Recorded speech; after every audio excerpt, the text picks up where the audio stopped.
Everyone always said I was the lucky daughter. Little did they know I was about to inherit the biggest shock of my life. Hi, I'm Sarah Mitchell, and this is the story of how my parents' final gift taught me that sometimes what looks like the cruelest rejection is actually the most profound act of love. But let me start from the beginning, because to understand what happened in that crumbling farmhouse in Vermont, you need to know what it felt like to be the forgotten daughter in the Mitchell family. Growing up, I always knew I was different from my sister Jessica. Not just because she was 3 years older, but because of the way our parents looked at her versus how they looked at me. When Jessica walked into a room, their faces would light up like she was bringing sunshine with her. When I walked in, they'd smile politely, the kind of smile you give to a distant relative at a family reunion. Jessica was the golden child in every sense of the word. Straight A's came naturally to her, while I had to fight for every B+. She was homecoming queen. I was in the debate club. She studied business at Columbia. I went to state school for communications. The pattern was set early and never broken. I remember when I was 12 and Jessica was 15, she broke Mom's favorite crystal vase while practicing her cheerleading routine in the living room. Instead of getting angry, Mom just hugged her and said, "Accidents happen, sweetheart. We'll get a new one." 2 weeks later, I accidentally knocked over a plastic cup and got lectured for 20 minutes about being more careful and respectful of other people's things. The real wake-up call came during Jessica's wedding planning 3 years ago. I naturally assumed I'd be her maid of honor. We were sisters, after all. But when the bridal party was announced, I wasn't even included as a bridesmaid. Jessica had chosen her college roommates and sorority sisters instead. When I asked her about it, she just shrugged and said, "Sarah, you know you're not really the wedding type. You'd probably just stress about the dress and the photos anyway." Mum nodded along like this made perfect sense. That night, I cried myself to sleep, while David, my husband of 2 years at the time, rubbed my back and promised me that his family loved me just the way I was. But even his comfort couldn't fill the hollow feeling in my chest. The pattern continued through every major family event. Christmas mornings where Jessica got thoughtful, expensive gifts while I got practical items from department stores. Family photos where I somehow always ended up on the edge, slightly cut off when they were printed. Business discussions at dinner where Dad would ask Jessica's opinion on his real estate investments while assuming I wouldn't understand. The worst part wasn't the obvious favoritism. It was the subtle message that came with it. I wasn't just less favored. I was somehow less worthy of being a Mitchell at all. Like I was a placeholder daughter, holding space until the real daughter could handle everything important. When Dad had his heart attack 2 years ago, Jessica was the one who got the call from the hospital. I found out 3 hours later when I called Mom to ask about Sunday dinner plans. "Oh, didn't Jessica tell you?" Mum said, like it was the most natural thing in the world that medical emergencies wouldn't be shared with me immediately. I drove to the hospital in a panic, still wearing my work clothes, only to find Jessica already there in the family consultation room, talking to doctors about Dad's treatment plan. When I walked in, the doctor looked confused and asked who I was. Jessica introduced me as my sister Sarah, in that tone that suggested I was someone who showed up occasionally but wasn't really essential to the proceedings. That was the moment I realized I'd been living my entire life as a guest in my own family. But nothing, and I mean nothing, prepared me for what happened 6 months ago when both my parents died in that car accident. The funeral was a blur of flowers and casseroles and people telling me how sorry they were for my loss. Jessica handled all the arrangements naturally. She picked the flowers, wrote the obituary, chose the readings. I was allowed to help with the guest book. During the service, person after person approached Jessica to offer condolences and share memories of our parents. I stood next to her, nodding and smiling, but most people seemed to forget I was there. One family friend actually introduced himself to me, even though we'd met at least a dozen times over the years. The reading of the will was scheduled for the following Tuesday. I honestly didn't expect much, maybe some family jewellery or a small savings account.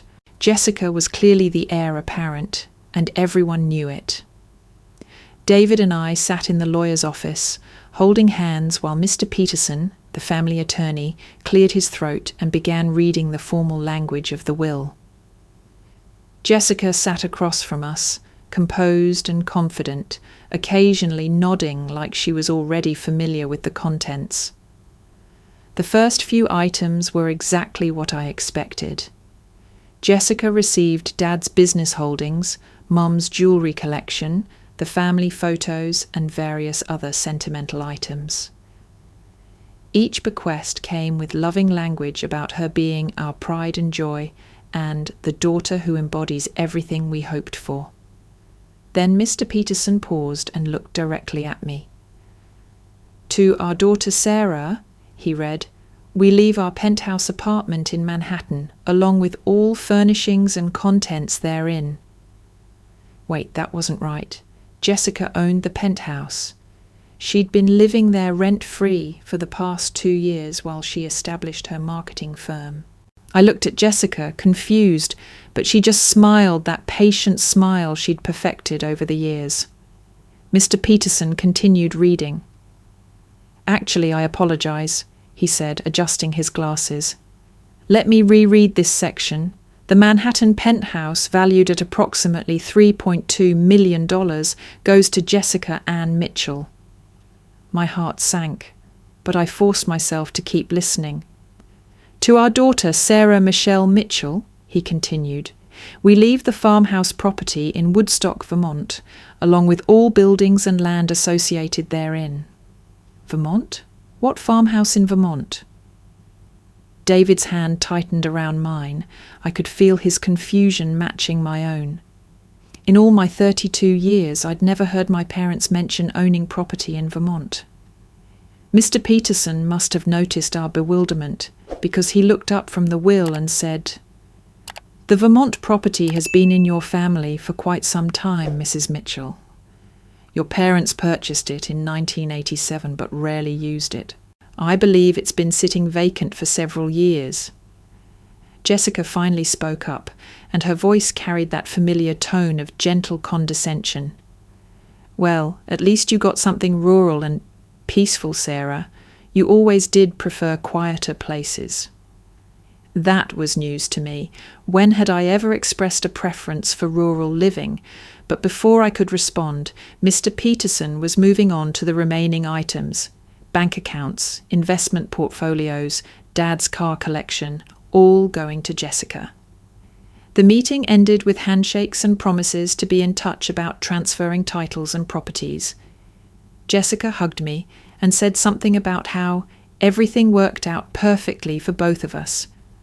But her words felt hollow. The drive home was silent until David finally exploded. A broken-down farm, he said, his voice rising as we sat in traffic. That's what they think you're worth? A property they couldn't even be bothered to visit or maintain? I didn't have an answer. The hurt was too fresh, too familiar. 32 years, Sarah, David continued. 32 years of you bending over backward to try to earn their approval, and this is how they repay you. With some abandoned property in the middle of nowhere, while your sister gets a Manhattan penthouse worth millions. When we got home, David poured himself a scotch and started pacing around our living room. I sat on the couch, still processing what had just happened. "You know what this is?" David said, gesturing with his glass. "This is them telling you, even from the grave, that you're not worth the same as Jessica, that you deserve the scraps while she gets the feast." His words cut deep because they voiced the fear I'd been carrying my whole life, that maybe I really wasn't worth as much as my sister. Maybe there was something fundamentally lacking in me that made me deserve less love, less consideration, less inheritance. "Maybe you should just sell it," David continued. "Whatever it's worth, take the money and move on. Don't give them the satisfaction of making you deal with their neglected property." But something inside me rebelled against that idea. Maybe it was stubbornness, or maybe it was the last flicker of hope that there was more to this story than what appeared on the surface. "I want to see it first," I said quietly. David stopped pacing and stared at me. "See what? Some falling down house in Vermont? Sarah, you're just setting yourself up for more disappointment." "Maybe," I admitted, "but I need to understand why they left it to me. There has to be a reason." "The reason is that they didn't value you," David said, his voice harsh but not unkind. "They gave you the property they couldn't be bothered with because they thought you couldn't be bothered with either." That night, lying in bed next to David's sleeping form, I stared at the ceiling and made a decision. I was going to drive to Vermont and see this farmhouse for myself. Not because I thought it would change anything, but because I needed to look my parents' final judgment of me in the eye. I needed to see exactly what they thought I was worth. The next morning, David made his position clear. "If you're really going to waste your time driving to Vermont to look at some broken-down farm, don't expect me to come with you," he said over coffee. "And don't come back here until you've proven to yourself that this inheritance isn't just another way your family shows how little they think of you." His words hit like a slap. Here was my husband, the person who was supposed to support me unconditionally, essentially telling me I was being pathetic for wanting to explore my inheritance. "I'm not asking you to come," I said, trying to keep my voice steady. "I'm just asking you to understand why I need to do this." "What I understand," David said, "is that you're about to drive 4 hours to look at a property that's probably worth less than your car, all because you're still desperately hoping your dead parents might have actually loved you after all." The cruel accuracy of his statement took my breath away, because he was right. That's exactly what I was hoping for. Even after a lifetime of evidence to the contrary, I was still that 12-year-old girl hoping this time would be different. But instead of backing down, something inside me hardened. "Maybe you're right," I said, standing up and putting my coffee cup in the sink. "Maybe I am pathetic for still hoping. But I'd rather be pathetic and know for sure than spend the rest of my life wondering." David shook his head and left for work without saying goodbye. 3 hours later, I was on Interstate 89 North, driving toward Vermont with nothing but a GPS address, a manila folder of legal documents, and a suitcase thrown together in 10 minutes. The drive gave me plenty of time to think, which turned out to be both a blessing and a curse. For the first hour, I replayed every conversation from the past few days, every slight and dismissal I'd endured over the years, every moment I'd felt like an outsider in my own family. But somewhere around the second hour, as the landscape changed from suburban sprawl to rolling hills and farmland, something shifted in my chest. Maybe it was the space and silence, or maybe it was the simple act of doing something for myself instead of trying to please everyone else, but I started to feel something I hadn't experienced in years. Freedom. For the first time in my adult life, I was completely alone with my own thoughts, driving towards something that belonged entirely to me, Whatever this farmhouse turned out to be, whether it was a worthless shack or something more, it was mine. Not Jessica's, not David's, not my parents' anymore. Mine. The GPS led me off the interstate and onto increasingly smaller roads. First a state highway, then a county road, then what appeared to be barely more than a paved path winding through dense forest. The trees were just beginning to change colours, and the afternoon light filtering through the leaves created patterns of gold and amber on the asphalt. I'd been expecting something closer to civilization, maybe a farmhouse visible from a main road with neighbours nearby. But as I drove deeper into the Vermont countryside, I realised this property was truly isolated. Miles went by without seeing another house or even a mailbox. Finally, the GPS announced that I'd reached my destination. I pulled into a narrow dirt driveway marked only by a weathered wooden post with numbers that matched my legal documents. The driveway curved through more trees before opening into a clearing, and that's when I got my first look at my inheritance.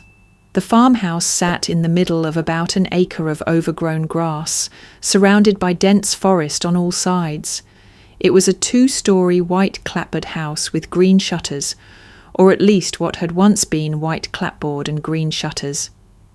The paint was peeling badly, several shutters hung at odd angles, and the front porch sagged visibly on one side. But even in its deteriorated state, I could see that it had once been beautiful. The bones of the house were solid and elegant, tall windows, a wraparound porch, dormer windows peeking out from what must be an attic space. Someone had planted flower gardens at some point, though they were now wild tangles of weeds and overgrown perennials. I sat in my car for a few minutes, engine running, just taking it all in. This was it. This was what my parents thought I deserved. A house that had been abandoned for so long that nature was already starting to reclaim it. David's voice echoed in my head. Don't come back until you've proven to yourself that this inheritance isn't just another way your family shows how little they think of you. Well, here was my proof. A neglected farmhouse in the middle of nowhere, probably worth less than Jessica's monthly rent on the Penthouse. But as I sat there, something unexpected happened. Instead of feeling the crushing disappointment I'd been bracing for, I felt something else entirely. I felt curious. Why this house?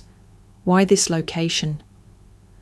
My parents weren't sentimental people, and they definitely weren't the type to hold on to worthless property for decades, just for nostalgia. Everything they did had a purpose, a plan, a profit margin. So what was the purpose here? I turned off the engine, grabbed the manila folder of legal documents, and walked toward the front door. The porch steps creaked ominously under my weight, and I had to step carefully around a section where the boards had rotted through completely. The front door was solid wood, painted dark green, with an old-fashioned brass knocker shaped like a pineapple. I tried the doorknob first, not really expecting it to turn, but to my surprise, it opened easily. The smell hit me first, not the musty, mouldy odour I'd been expecting, but something cleaner. Almost like pine and lavender, as if someone had been burning candles recently. That didn't make sense if the house had been vacant for years. I stepped inside and found myself in a small foyer with a staircase leading to the second floor. To my left was what appeared to be a living room, to my right, a formal dining room.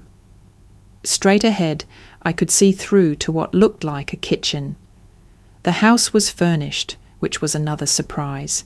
Not with modern furniture, but with pieces that looked like they belonged to the house. Antique tables and chairs, built-in bookshelves, a stone fireplace with a wooden mantel. Everything was covered in dust sheets, but underneath I could see the shapes of what appeared to be well cared-for antiques. I pulled the sheet off the nearest piece, a rocking chair positioned by the front window, and found myself looking at a beautiful piece of craftsmanship. The wood was a rich cherry, polished to a warm glow, with intricate carving along the arms and back. This wasn't the furniture of people who had abandoned a worthless property. This was the furniture of people who had cared deeply about this place. I walked through the ground floor, pulling sheets off furniture and opening curtains to let in light. The living room had a massive stone fireplace with built-in bookshelves on either side, filled with leather-bound volumes. The dining room featured a table that could easily seat 12, with matching chairs and a sideboard that looked like it belonged in a museum. The kitchen was the biggest surprise of all. Instead of the outdated appliances I'd been expecting, I found a fully renovated space with modern conveniences carefully integrated to maintain the house's historic character.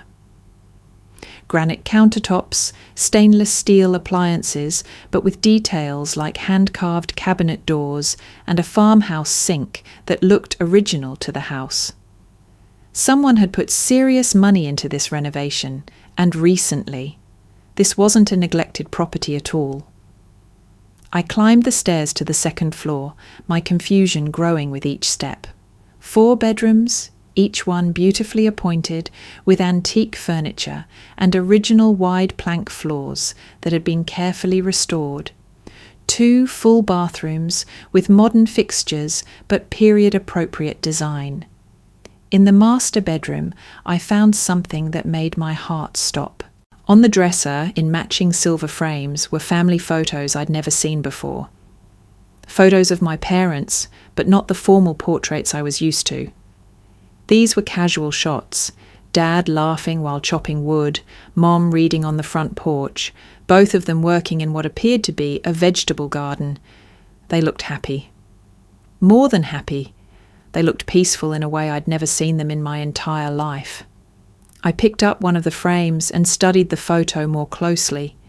It showed Mom kneeling in a garden, her hands dirty, her hair pulled back in a messy ponytail, grinning at whoever was taking the picture. She looked like a completely different person from the perfectly put-together woman I'd known, the one who never had a hair out of place or a wrinkle in her clothes. Who were these people? And why had they never brought me here? I set the photo down and continued exploring. In the closet, I found clothes, both men's and women's clothes in sizes that would fit my parents. Not fancy clothes, but practical items. Jeans, flannel shirts, hiking boots, gardening gloves. This wasn't just a property my parents owned. This was a place they'd lived, at least part-time. A place they'd loved enough to renovate and maintain and fill with beautiful things. A place they'd never once mentioned to me. I walked back downstairs, my mind reeling. In the kitchen, I opened the refrigerator and found it empty but clean, as if it had been recently cleared out. The pantry held non-perishable items with expiration dates from just a few months ago. Someone had been here regularly, and recently.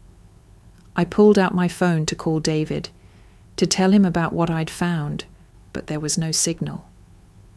Of course not. We were in the middle of nowhere. That's when I noticed something I'd missed earlier, a landline phone on the kitchen counter. Next to it was a small address book and a notepad with a local phone number written in my mother's handwriting. I stared at that phone number for a long time, trying to decide what to do.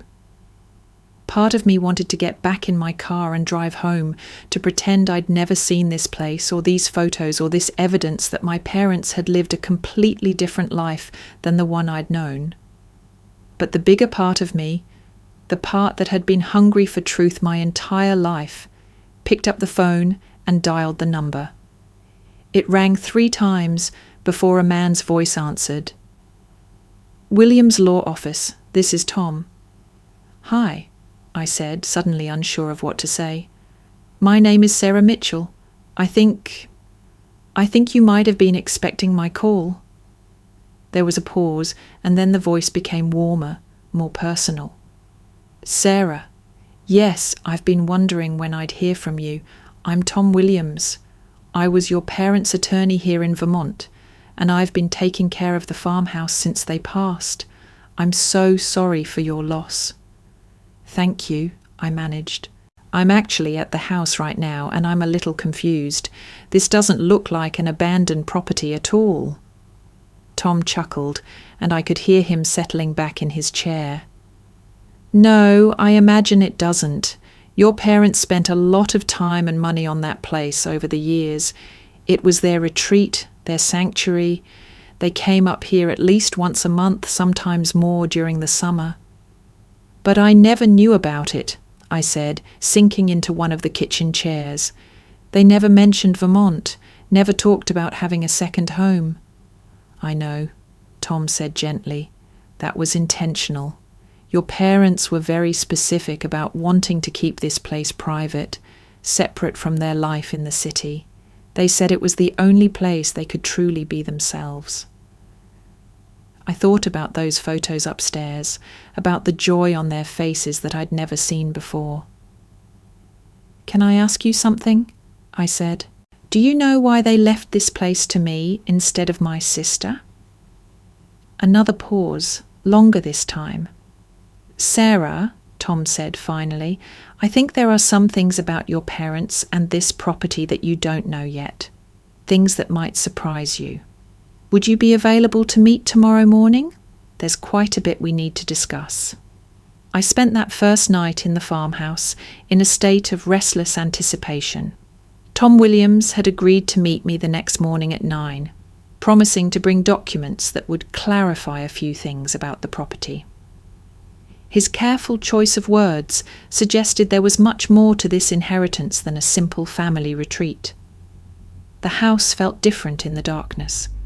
Every creak and settling sound seemed amplified, but not in a frightening way. It was more like the house was whispering secrets, telling me stories I'd never heard before. I'd found clean linens in an upstairs closet and made up the bed in what had clearly been my parents' room, surrounded by those photos of people I thought I knew but apparently didn't. Sleep came in fragments, interrupted by dreams of my mother's dirt-stained hands and my father's genuine laughter. When morning light finally filtered through the curtains, I felt more rested than I had in months, despite the broken sleep. Tom Williams arrived exactly at 9, driving a well-worn pickup truck that seemed to fit the rural setting perfectly. He was younger than I'd expected from his voice on the phone, maybe early 40s, with greying temples and the kind of weathered hands that suggested he spent time outdoors. He wore jeans and a flannel shirt under a canvas jacket, looking more like a local farmer than a lawyer. Sarah, he said, extending his hand as he approached the front porch. Tom Williams, thank you for agreeing to meet. His handshake was firm and warm, and his eyes held a kindness that immediately put me at ease. This was not the type of lawyer I was used to from my parents' Manhattan legal dealings. Thank you for coming, I said, leading him into the house. I have to admit, I'm completely confused about all of this. Tom settled into one of the kitchen chairs and opened a leather portfolio he'd brought with him. I imagine you are. Your parents were very specific about how much information to share and when.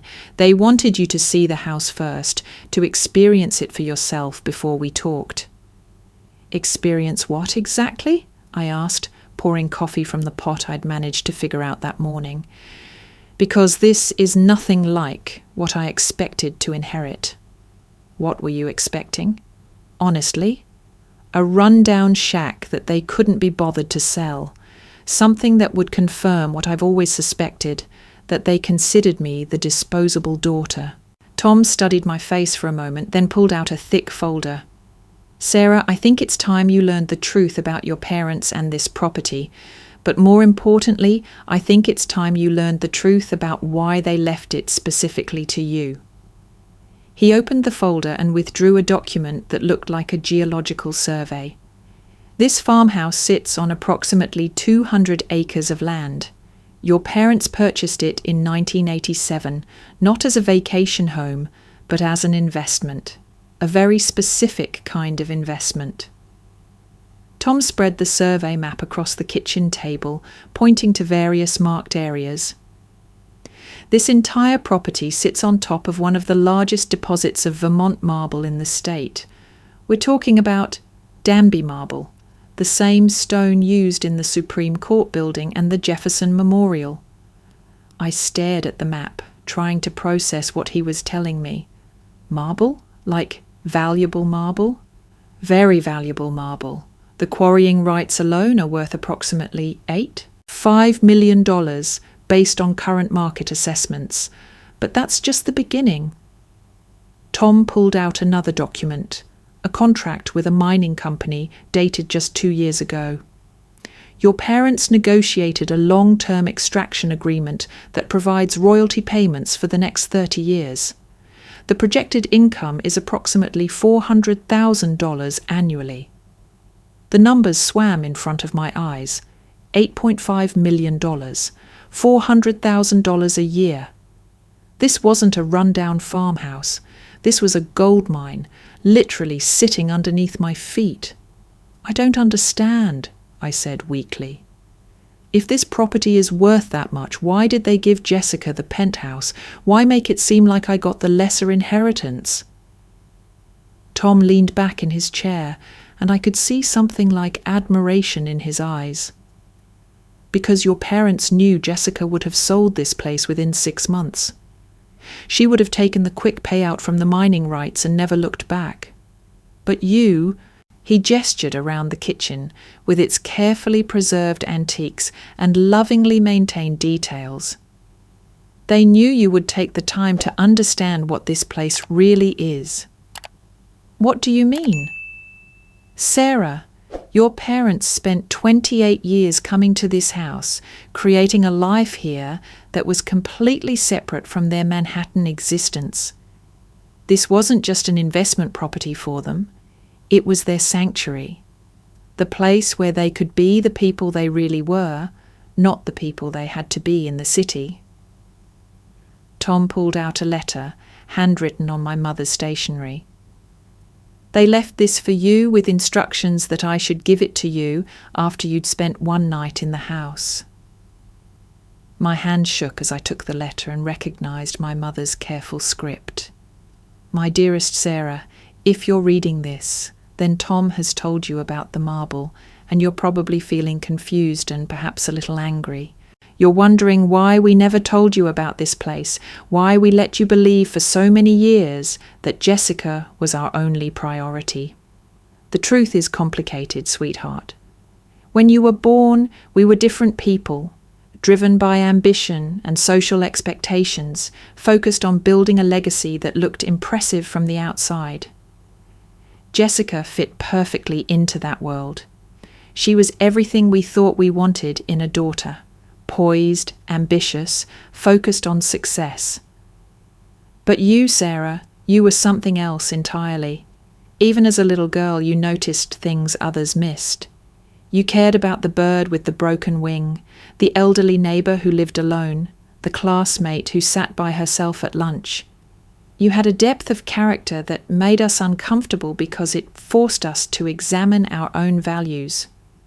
We bought this farmhouse the year you turned 4, initially as an investment.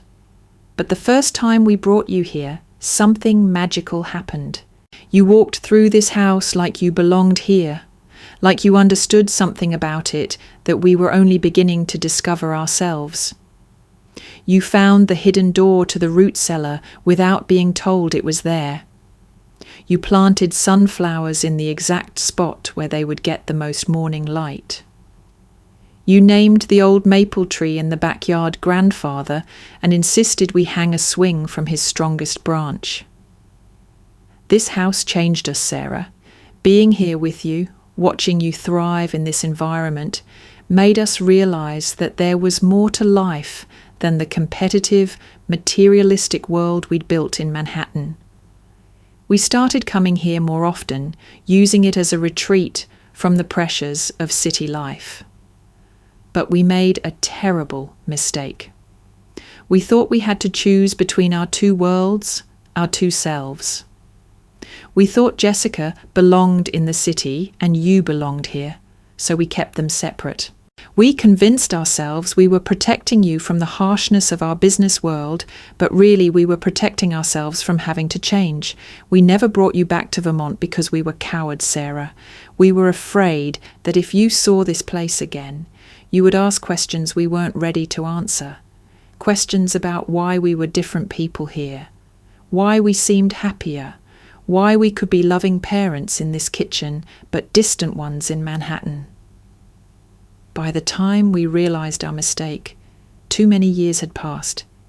We had created a pattern we didn't know how to break. Jessica had become the successful daughter we displayed to the world, and you had become something we didn't know how to categorize. The truth is, you were always the daughter of our hearts, Sarah. You were the one who reminded us that there was beauty in simplicity, joy in small moments, value in caring for others without expecting anything in return. This house is yours because it was always yours. From that first day when you were 4 years old and insisted on sleeping in the room with the window seat so you could watch the stars, this place has been waiting for you. We know we failed you in many ways. We let you believe you were less important, less loved, less valued. But we hope that this house, and everything that comes with it, can begin to show you the truth. You were never the disposable daughter, Sarah. You were the daughter we were too afraid to claim because claiming you would have meant admitting we needed to change. The marble deposit is your security, but the house is your legacy. Do with both whatever feels right to you. You have our blessing and our love, finally given as freely as it should have been all along. With all our love and deepest regrets, Mum and Dad P.S. check the root cellar. We left something else for you there. I read the letter twice before I could speak, tears streaming down my face. Tom sat quietly, giving me time to process this complete reframing of my entire childhood. They really wrote this? I finally asked. Your mother brought it to me 3 years ago, along with very specific instructions about when and how to handle your inheritance. She also made me promise to take care of the house until you were ready for it. Take care of it how? Monthly maintenance checks, seasonal openings and closings, keeping the utilities connected. The fresh coffee in the pantry, the clean linens, the fact that everything works perfectly. That was all part of their plan. They wanted this place to be ready for you whenever you needed it. I thought about David's cruel words yesterday morning, about coming back after I'd proven this inheritance wasn't another slight. The irony was almost overwhelming. Tom, I said slowly, can I ask you something? Do you think they were right to keep this from me all these years? Tom considered the question carefully. I think your parents were complicated people who made some questionable choices. But I also think they loved you in the only way they knew how. And I think this house is their attempt to make amends. What about Jessica? Does she know about the marble? No. And according to your parents' instructions, she doesn't need to know unless you decide to tell her. The Manhattan Penthouse is worth exactly what everyone thinks it's worth, $3.2 million. You're under no obligation to share this information. I walked to the kitchen window and looked out at the land that was apparently worth more than I'd ever imagined. The morning sun was illuminating the maple tree my parents had described in their letter, the one I'd apparently named Grandfather when I was 4 years old. I had no memory of that, but somehow the name felt right. What would you do, I asked Tom, if you were in my position? Honestly, I'd explore that root cellar first. Your parents seemed to think there was something down there you needed to see. The root cellar was accessed through a door I'd noticed, but not investigated the day before, a narrow wooden door tucked behind the pantry that I'd assumed led to a coat closet. Tom helped me figure out the old-fashioned latch, and we descended stone steps into a space that was larger and more finished than I'd expected.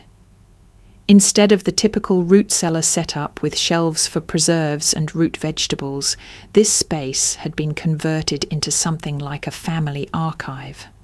The walls were lined with cedar shelves holding dozens of photo albums, boxes of documents, and what appeared to be years' worth of journals.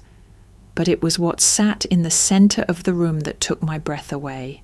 A child-sized rocking chair, painted yellow, with small sunflowers hand-painted along the arms. Next to it was a small table holding a tea set designed for someone my size when I was 4 years old. My God, I whispered. I remember this. The memories came flooding back in a rush that was almost overwhelming.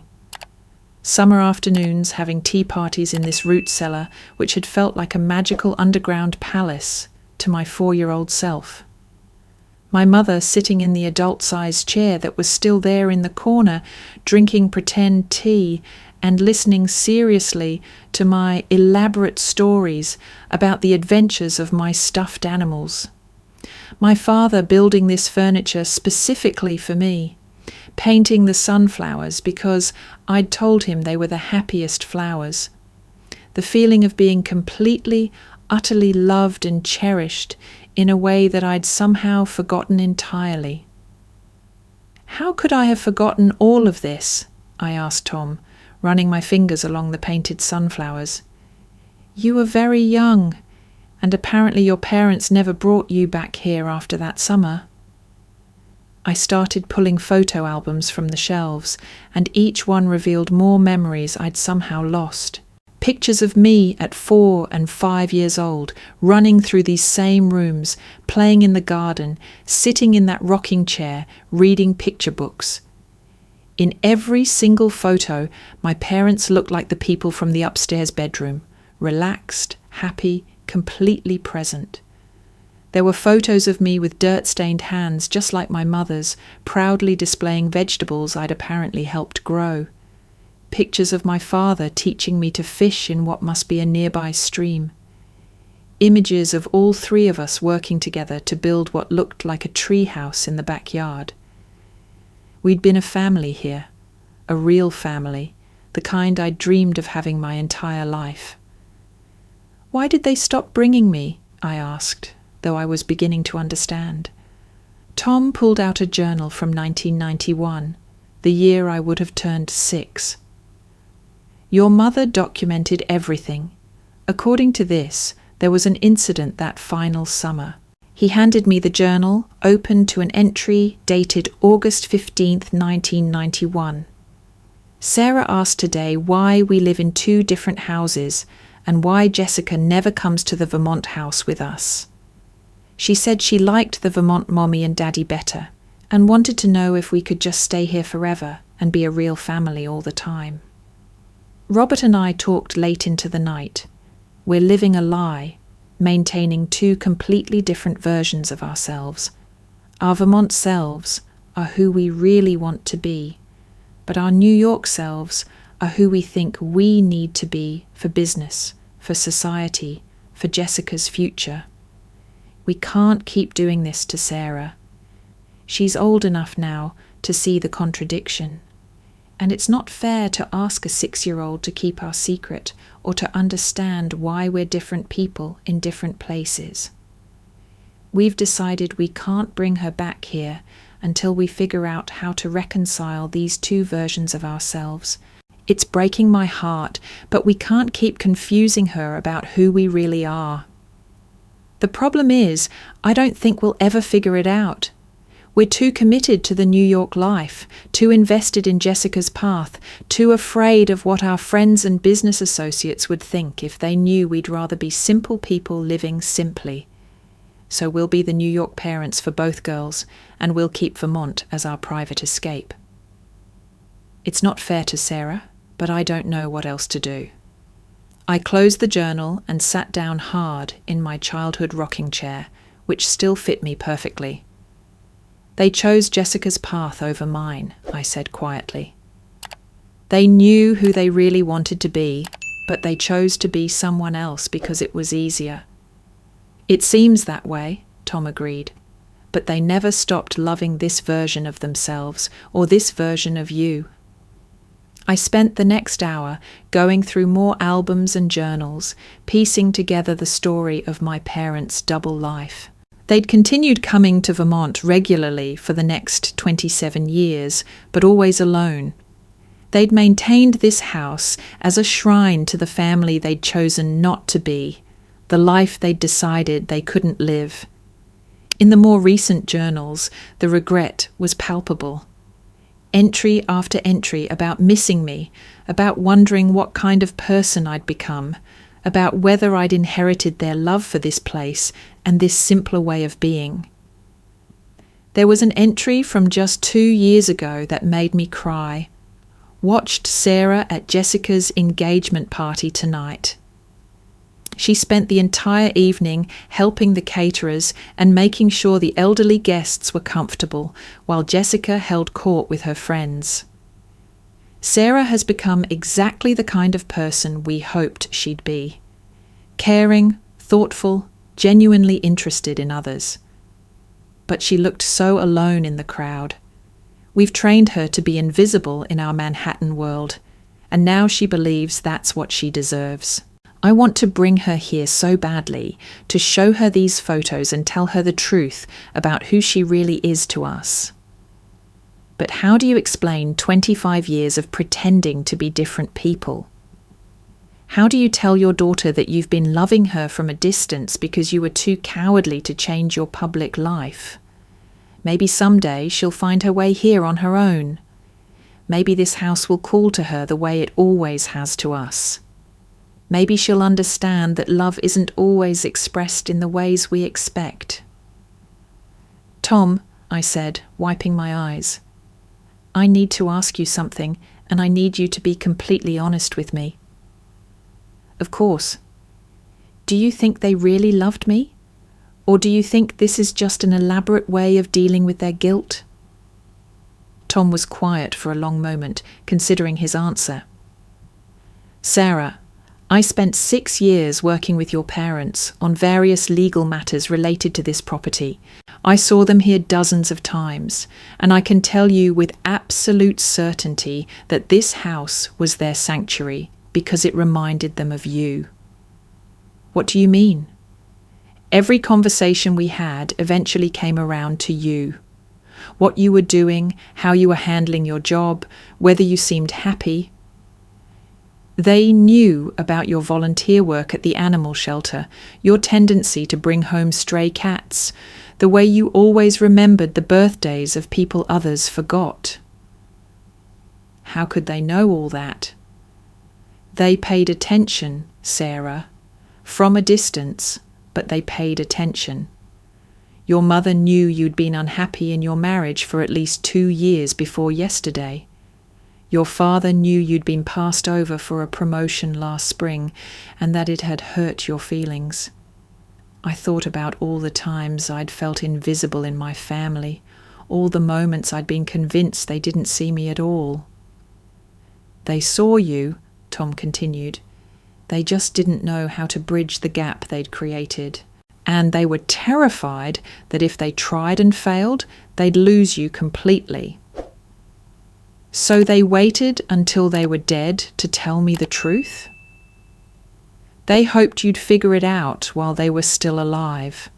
They hoped this house would call to you, that you'd ask questions, that somehow you'd end up here and they could explain everything face to face. But I never asked questions because I assumed I wasn't worth knowing about. And they never offered answers because they assumed you wouldn't want to know. The tragic irony of it was almost unbearable. 2 generations of people who loved each other but had forgotten how to communicate, creating distance where there should have been connection. I stood up from the rocking chair and looked around the root cellar one more time. This room was evidence of love, not perfect love, not uncomplicated love, but real love nonetheless. My parents had preserved every moment of our time together here, had maintained this house as a testament to the family we'd been and could have continued to be.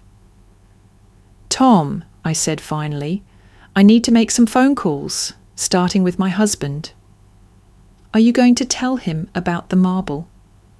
I thought about David's words yesterday morning about not coming back until I'd proven this inheritance wasn't another slight. About his assumption that I was pathetic for hoping my parents might have actually loved me. "No," I said, "I don't think I am."